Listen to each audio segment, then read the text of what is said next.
Mesdames et messieurs, bonsoir et bienvenue dans cette nouvelle édition du journal de la rédaction. Voici les trois principaux titres de l'actualité de ce jeudi 13 octobre. Au Mali, plusieurs soldats sur les 46 détenus ne seraient pas ivoiriens mais viendraient du Libéria et de la Sierra Leone. Mais de son côté, Abidjan assure que les 46 militaires détenus sont bel et bien ivoiriens. Au Tchad, Saleh Kebzabo a été nommé Premier ministre. Il est l'opposant historique du pays. Mais cette nomination, c'est une première promesse tenue pour le chef de l'État, Mahamat Idriss Déby. Les détails de cette nomination dans un instant. Et puis en France, nous ferons le point sur la pénurie de carburant. Le gouvernement a engagé la réquisition d'un autre dépôt. Une négociation doit avoir lieu à 20h ce soir entre Total et les syndicats. Jusqu'à présent, l'entreprise Total Énergie conditionnait l'ouverture de ces négociations salariales à la levée des blocages qui touchent ces raffineries et ces dépôts de carburant dans l'Hexagone. Je vous le disais dans les titres du nouveau, dans l'affaire des 46 militaires détenus au Mali, des informations évoquent une complication. Plusieurs soldats ne seraient pas ivoiriens mais viendraient du Libéria ou encore de la Sierra Leone. Leur témoignage aurait même été présenté au chef d'État de la sous-région intercédant dans ce dossier. Un argument balayé par de hauts responsables de Côte d'Ivoire. Plus de détails avec Mathieu Nicolas. C'est avec le sourire que le porte-parole du gouvernement ivoirien, Amadou Coulibaly, a répondu à la question d'un journaliste sur la nationalité des soldats détenus au Mali. Ces militaires ivoiriens sont bel et bien ivoiriens. Mercredi, lors d'un point presse à l'issue d'un conseil de ministres, le porte-parole du gouvernement a mis les choses au clair. Amadou Coulibaly a assuré que les 46 militaires détenus au Mali depuis 3 mois sont bien de nationalité ivoirienne. Une réponse au dire des autorités maliennes qui les considèrent comme des mercenaires venus attenter à la sûreté de l'État. Des accusations alimentées par une information compliquant l'affaire. Plusieurs soldats ne seraient pas ivoiriens mais viendraient du Libéria et de Sierra Leone. Leur témoignage aurait même été présenté au chef d'État de la sous-région, intercédant dans ce dossier. Un argument balayé par de hauts responsables de Côte d'Ivoire. Dans tous les pays, je dirais, du monde, pour appartenir à l'armée, il faut être national de ce pays. La Côte d'Ivoire ne peut pas faire exception. Il n'y a donc aucun étranger parmi nos soldats. J'ai entendu effectivement cette information sur certains médias. Vous savez, quand vous êtes structuré pour être sérieux, vous ne faites pas toujours le discernement entre les informations sérieuses et puis les causeries de grains de thé. 3 mois après leur arrestation à leur arrivée au Mali, dans un cadre onusien mais entaché d'irrégularités, les 46 soldats de l'armée ivoirienne détenus à Bamako sont toujours officiellement accusés par la junte malienne d'être des mercenaires. Abidjan réclame toujours leur libération. Selon plusieurs sources proches de la partie malienne et des médiations en cours, le colonel Assimi Goïta aurait validé le principe d'une libération, mais pas forcément immédiate. Les 46 soldats ivoiriens toujours détenus à Bamako et inculpés pour tentative d'atteinte à la sûreté de l'État pourraient être graciés par les autorités maliennes à l'issue d'un procès, selon certaines sources proches du dossier. Au Tchad, où la démission du Premier ministre et de son gouvernement a été rendue officielle. En effet, le Premier ministre a déposé sa démission après la prolongation de la période de transition de 2 ans à l'issue d'un dialogue national. Mahamat Idriss Déby, l'homme fort du pays, est non seulement maintenu à son poste, mais il est désormais autorisé à se présenter à l'élection présidentielle. Il a nommé l'opposant historique Saleh Kebzabo, qui devient donc le nouveau Premier ministre du pays. C'est une première promesse tenue pour le chef de l'État, Mahamat Idriss Déby, qui avait déjà déclaré lundi dernier vouloir nommer dans les tout prochains jours un gouvernement d'union nationale. Les détails sur cette nomination avec Emeric Towin. Il était connu pour être le farouche opposant du défunt président, le maréchal Idriss Déby Itno. Depuis mercredi, Saleh Kebzabo est devenu le plus proche collaborateur du fils de l'ex-chef d'État. À 75 ans, l'ancien opposant est appelé à gérer aux côtés de ce dernier les 2 années de transition au Tchad, choisies par le général Mahamat Déby lui-même. À peine nommé Premier ministre, L'ancien journaliste compte bien œuvrer pour le respect des droits humains dans le pays, en particulier pour la liberté de la presse. Toutes les libertés soient respectées, à commencer par la liberté de la presse, qui doit fondamentalement être respectée, sans laquelle rien ne peut être fait.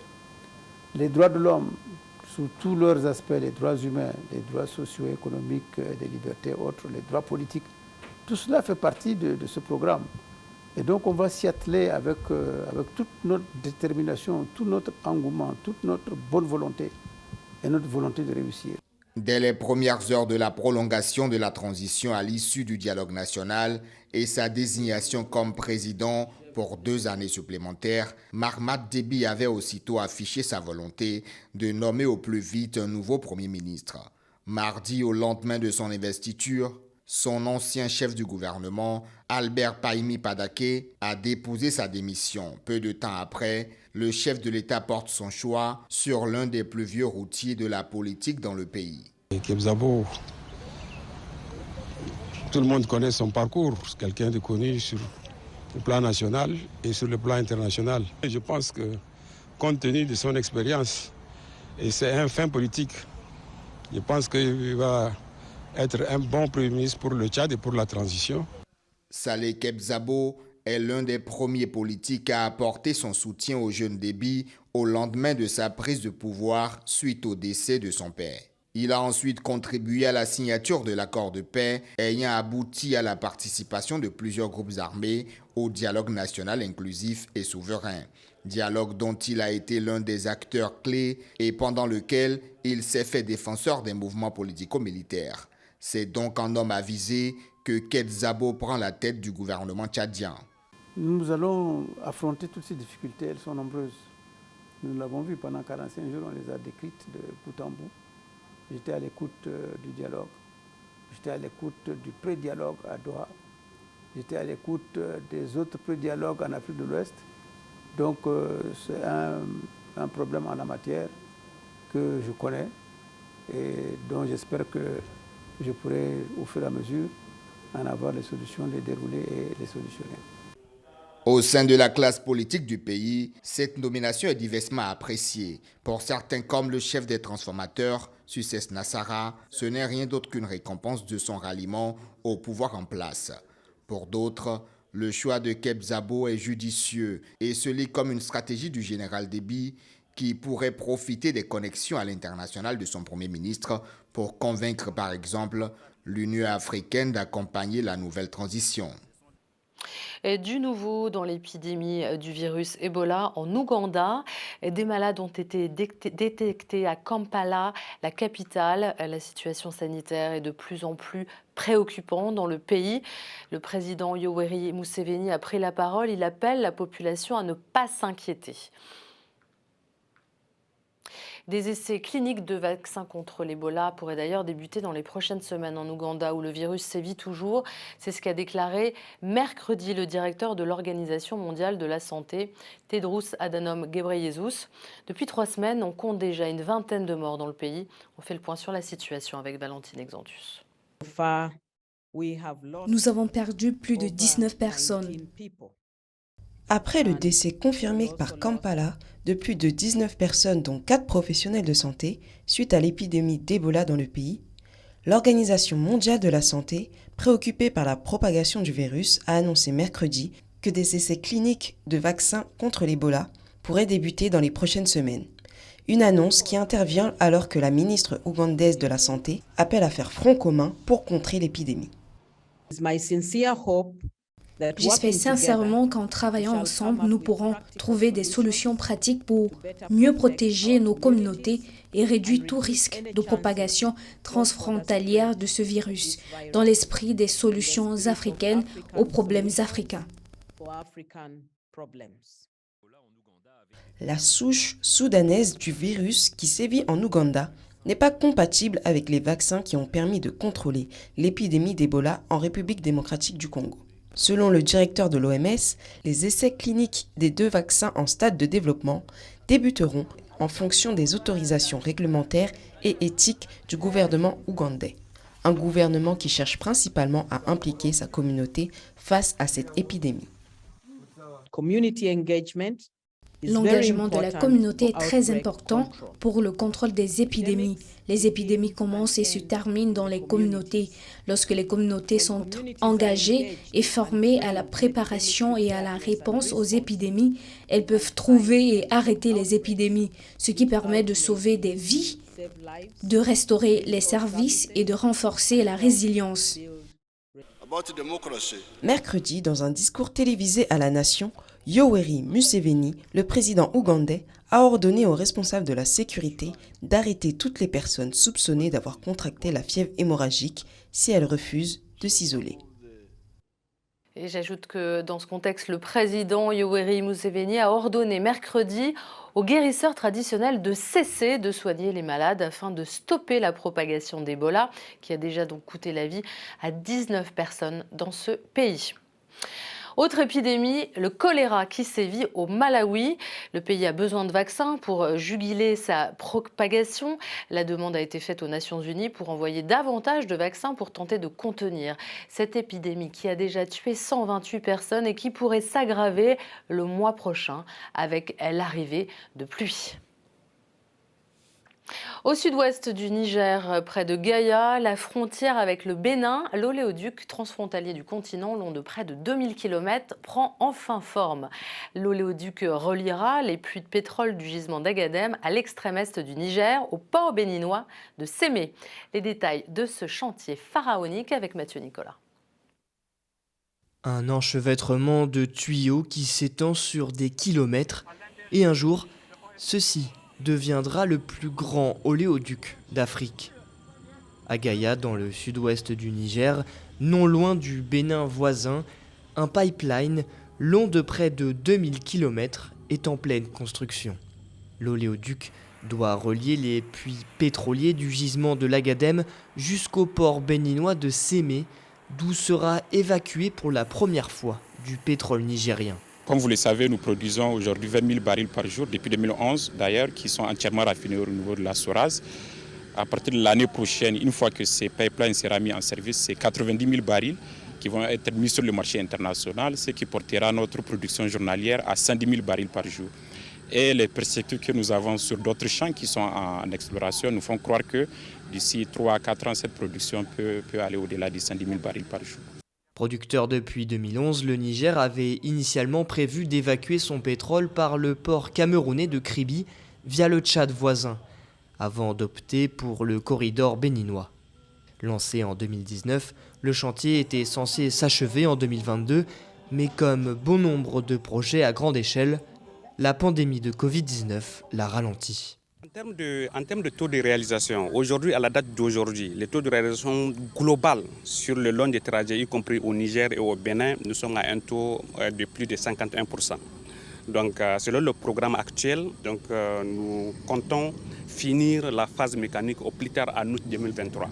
Et après les différents tests, finir un peu, exporter les premiers bruts nigériens d'ici la fin de l'année, au dernier trimestre 2023. Plus gros investissement du Niger depuis son indépendance, le projet sera la source de grosses retombées économiques pour le pays, non seulement par sa production d'or noir, mais aussi par la création d'emplois qu'il entraînera. Achevé, l'oléoduc permettra une production gigantesque. Le pétrole représentera le quart du PIB du Niger, soit plus de 13,6 milliards de dollars et à peu près 50% des recettes fiscales du Niger. Le Cameroun et l'Égypte ont décidé de coopérer davantage sur le plan militaire. Une délégation égyptienne conduite par le vice-ministre de la Défense, le général Ahmed Gaïd Salah, séjourne actuellement et depuis 2 jours dans le pays. Une visite de travail marquée par une concertation avec le haut commandement militaire camerounais, le ministre délégué à la présidence chargé de la Défense, Joseph Betty Assomo.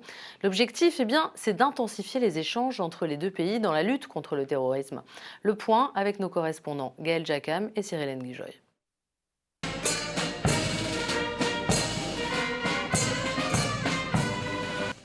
Le Cameroun et l'Égypte, plus que jamais déterminés à abolir le terrorisme et autres violences sécuritaires dans leurs différents États.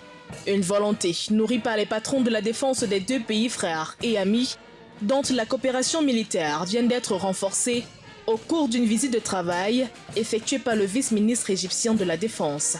Le ministre délégué à la présidence chargé de la Défense, Joseph Betty Assomo, et le général Ahmed Gaïd Salah vont meubler essentiellement leurs échanges sur la sécurité de leur pays au regard du climat délétère qui prévaut dans certaines régions. De bien maintenir de coopération conjointe globale avec les forces armées camerounaises. Et ce sujet, c'est bien étudié, bien analysé. Ça fait longtemps qu'on fait des études dans ce domaine. C'est la raison pour laquelle c'est aujourd'hui la visite officielle au Cameroun pour l'exécution de coopération conjointe avec les forces armées camerounaises. Dans les entretiens, il y a beaucoup de sujets à discuter, à intervenir à travers les deux forces armées pour la coopération conjointe prochaine. Il est donc question pour les deux patrons de la défense, au cours de cette réunion stratégique, d'intensifier les relations qui les unissent sur le plan militaire au vu des menaces sécuritaires similaires qui pèsent sur les deux pays. Occasion pour chacun de renouveler son soutien indéfectible à l'endroit de l'autre, qui passe par la mise à disposition de leurs expertises respectives. Après le ministère de la Défense, cap sur le musée national du Cameroun, où la délégation égyptienne, conduite par le général Ahmed Gaïd Salah, a eu droit à une visite guidée qui lui aura permis de découvrir, dans toute sa splendeur, l'histoire du Cameroun, dont la richesse culturelle est intarissable et pleine de symbolique. Tout de suite, le reste actu par Lorraine Mabou. En Italie se tient jeudi la première réunion du Parlement en vue de constituer un nouveau gouvernement. Après son élection le 25 septembre, le parti Fratelli d'Italia, aux côtés de la Ligue anti-migrants et du parti conservateur Forza Italia, mène depuis des jours des négociations pour répartir les différents postes ministériels. Au programme du jour, l'élection des présidents du Sénat et de la Chambre, un processus qui devrait être bouclé au plus tard vendredi. Élus, les deux présidents rencontreront par la suite le président de la République, Sergio Mattarella, dans le cadre des consultations institutionnelles que ce dernier doit mener avant de désigner un nouveau chef de gouvernement. Les États-Unis, l'Allemagne ou encore le Royaume-Uni appellent à la fin des hostilités dans le conflit au Tigré. 6 pays partenaires économiques de l'Éthiopie ont exhorté mercredi le gouvernement éthiopien et les rebelles du Tigré à entamer des pourparlers de paix. Dans un communiqué collectif, ils expriment leur profonde inquiétude et appellent à un dialogue politique. Les 6 pays demandent également aux parties de reconnaître qu'il n'y a aucune solution militaire à ce conflit et que la reprise des combats présente un haut risque de nouvelles violations des droits humains et d'abus. L'Éthiopie n'a pour l'heure pas encore réagi. La Tunisie contrainte d'utiliser son stock stratégique afin d'approvisionner le pays en produits pétroliers. Face à de nombreux facteurs dont la flambée du prix du pétrole sur les marchés mondiaux et la situation financière actuelle du pays, la Tunisie a mis en place cette démarche dans le cadre d'une loi qui impose d'avoir des stocks de réserve pouvant ravitailler le pays pendant 60 jours. La présidente de la Société tunisienne des industries de raffinage a ajouté que les prochaines 24 heures verront une amélioration au niveau de l'approvisionnement des stations-service en carburant. Place à la pénurie de carburant en France.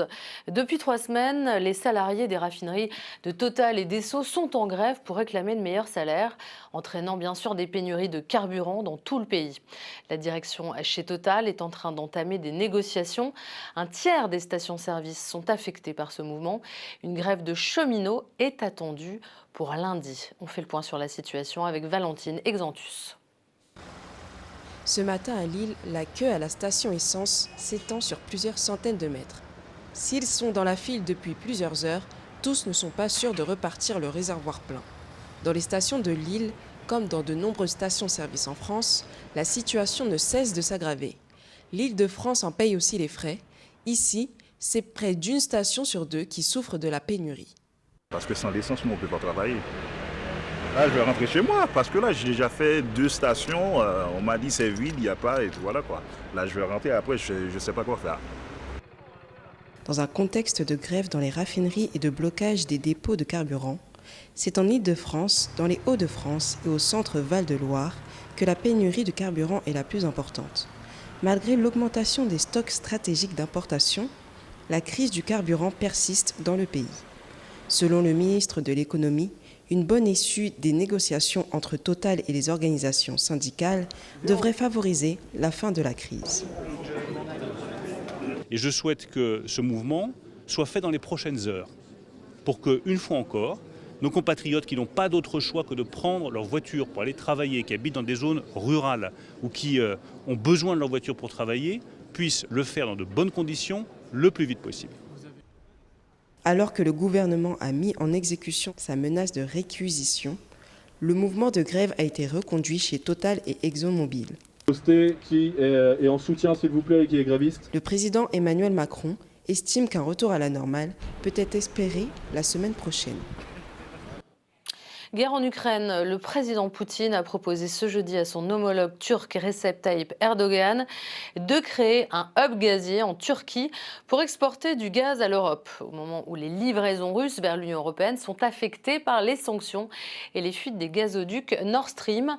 Je vous propose d'écouter le président russe Vladimir Poutine.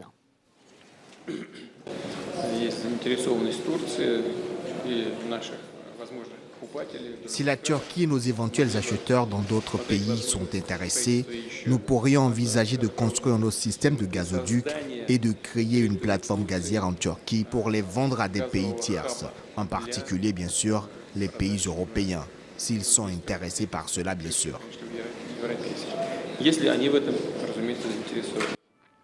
Et on se quitte avec de l'insolite. Vous allez découvrir un potager 100% biologique en plein milieu d'une favela très dangereuse de Rio de Janeiro au Brésil. C'est le plus vaste potager d'Amérique latine en zone urbaine. Émeric Tauegnon. Au cœur de ce bidonville, à Manguinhos, un quartier de Rio de Janeiro au Brésil, un géant jardin potager attire l'attention. À première vue, ce n'est pas le cadre idéal pour planter des salades. Pourtant, c'est ici que se trouve le plus vaste potager bio installé en zone urbaine en Amérique latine. Une aubaine pour les quelques 800 familles pauvres qui peuvent désormais acheter des légumes à moindre coût dans un pays où l'inflation fait grimper le prix des aliments à des niveaux vertigineux. En temps normal, dans ce jardin, la moitié de la production est donnée à la population, aux crèches, aux maisons de retraite, aux refuges et aux orphelinats des environs, et l'autre moitié est vendue à un prix subventionné afin que les gens d'ici puissent acheter cette nourriture à bon marché. Quelques 2,5 tonnes de légumes sont produites tous les mois dans ce potager. Ici, pas besoin d'engrais chimiques ou d'autres pesticides dont l'approvisionnement pourrait être compromis par la guerre en Ukraine, la Russie étant le premier fournisseur du Brésil en la matière. Le jardin emploie une vingtaine de personnes et contribue à la réduction de la précarité dans le quartier. Ce projet a fourni un emploi aux résidents de cette communauté qui n'avaient rien à faire et aucun moyen de survivre ici, car la vie y est très précaire.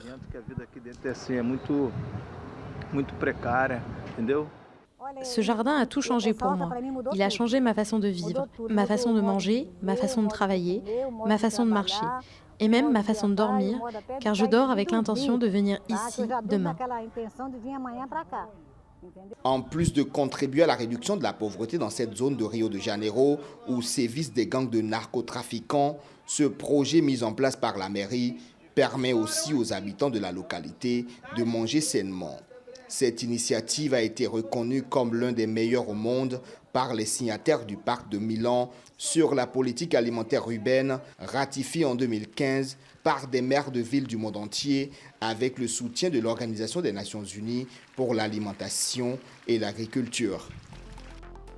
C'est déjà la fin de ce journal, mais restez avec nous, le programme continue sur Télé Sud. Bonne soirée à toutes et à tous et à demain pour le journal de la mi-journée.